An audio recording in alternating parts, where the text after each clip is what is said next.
There is nothing quite as frustrating as stepping on the gas pedal and feeling your car stumble, shake, or lose power just when you need it the most. If your diagnostic tool is showing you code P2325, it means the brain of your car, the PCM, has detected a high voltage problem in the primary control circuit for ignition coil I. Now, when we say coil I, we are referring to the specific coil assigned to the letter I in your engine's firing order, so you will need to check your specific repair manual to locate exactly which cylinder that is. The primary circuit is the wiring that feeds battery voltage to the coil, so it can create that high-energy spark. When everything is working right, the computer pulses the ground to fire the plug. But with this code, the voltage is spiking or staying too high, which usually means the spark plug is not firing at all. That explains the rough idle, the poor fuel economy, and that shaking sensation. This is a severe issue because a dead cylinder puts stress on the internal components and wastes fuel.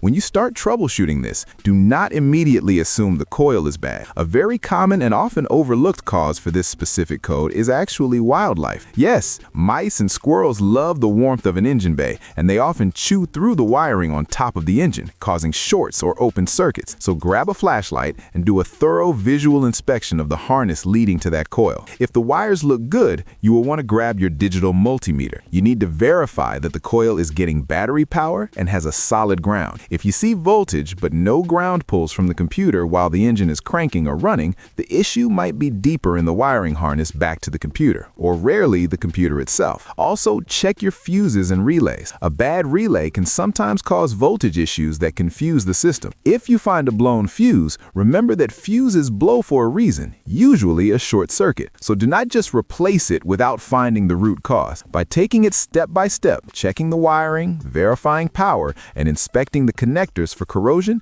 you can pinpoint the problem without wasting money on coils you do not need.